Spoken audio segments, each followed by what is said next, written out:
You're always here in the Philippines for so many times, and of course, Filipinos love you so much. What makes the Filipino fans special in the span of 50 years of your career? A few things. Filipino fans, including you guys, of course, are very passionate. Since the very first time we played here, there was an immediate connection with the music and the songs. And 4 or 5 generations now have been introduced to our music here. We love the way they sing at the concerts, show their emotions on their sleeves, as we say. Just everything that you could ask for from a fan is in the Philippines, certainly. Yeah, Filipinos are a huge part of your 5 decades in the industry. And my second question is, what is the secret, or can you share some tips or advice or secrets to longevity when it comes to career? Not just career, but a very successful career. There's not really any secrets. We just do what we love to do. But as I said earlier to the other gentleman, we never try to be somebody else. We never try to be something we're not. So whatever it is we are, that's us ourselves. For instance, we're very romantic people, the both of us. But if we were trying to be romantic and we weren't, it wouldn't be right. So we're being very real with everybody, and we don't hold any secrets or any weird things going on, you know. Yeah. This is who we are, and for good or bad, but usually it's good. Yeah. And my last question is, I'm a millennial myself. What are your thoughts on your music transcends from every generation, from Gen X, Gen Y, Gen Z? I mean, a lot of generations know your songs. This is going to sound corny, but love makes the world go round, and love is the basis of our career. That you don't know anyone that hasn't fallen in love, is falling in love, or fallen out of love, or doesn't love their dog or their cat. Love is universal, love is perennial, love is eternal. Very well said. Yes, write that down. Somebody should write that down. Thank you so much and congratulations. Welcome back here in Manila. Thank you. Thank you so much. Thank you. How do you select songs for a 50th anniversary show to balance the nostalgia and given the fresh vibe?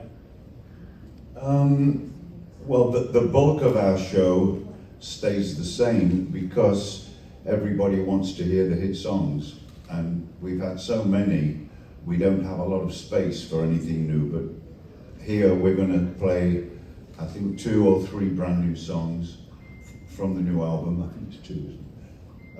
I mean, it's a tough balance because people want to hear the hits, you know, they just do. I mean, I go to a show, I want to hear the hit songs. Yeah. So we know what people want to hear, and we play them. We play every single hit song we've ever had. So, and it's a long show, so they better get ready.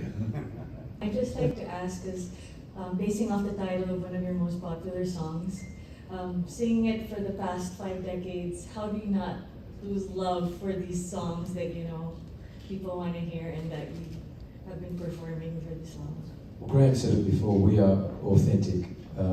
There hasn't been one time in the last 50 years that I haven't loved singing all the songs that Graham's written.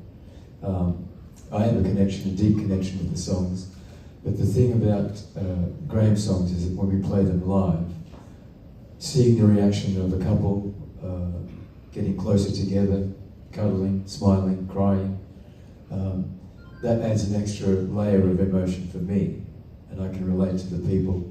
I think what they may be thinking, in fact I know what they're thinking, and that makes every time you play it special because every audience is different.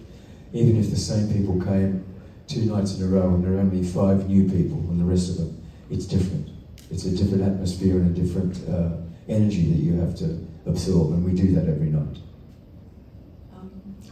A Next question. Having come to Manila a couple of times, is there a core memory or an unforgettable memory from either your first trip or any of the succeeding trips, whether it's an interaction with a fan or something about the country that you really can't forget? Can you share? Well, when we come here, we never get a chance to really go anywhere, you know, because we come in and the next day we play, and so we don't get a chance to go around and look at anything. People think we do, but we really don't. I mean, we have in years and years ago, but we, you know, when we arrive, we like to rest. Like, for instance, we just did a tour of Australia, and we arrived yesterday, and today we'll rest, and tomorrow we'll rest, and then we'll do 3 shows in a row. So that's really our focus now. But you know, for us, being in the Philippines is a history lesson. We first came here in 1981. That was a long time ago, before even some of you guys were even born. So, you know, we love being here, and we've seen it grow, and we've seen the people grow, and we've seen the people that come to our shows. We recognize people that have come every year, you know.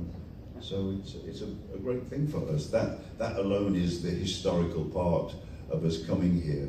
But also, we never really leave, because every show we play, doesn't matter where it is, there's always a large contingent of Filipino people.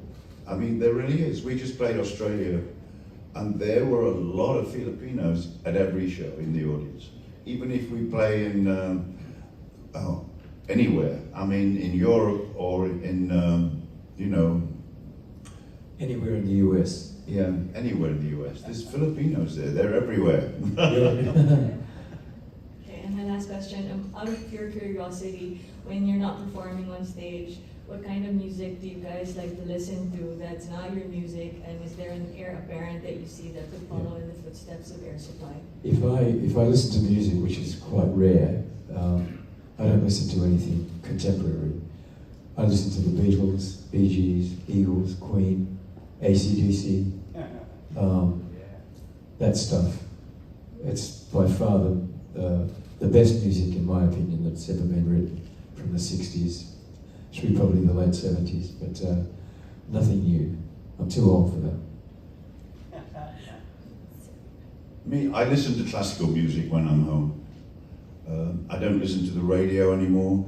I very rarely watch TV, so I don't know what's going on musically that's current, because I'm too busy working on our new songs. But if I'm home, I just want to listen to classical music. I like to listen to Beethoven and Elgar and Mozart, because for me it's very calming.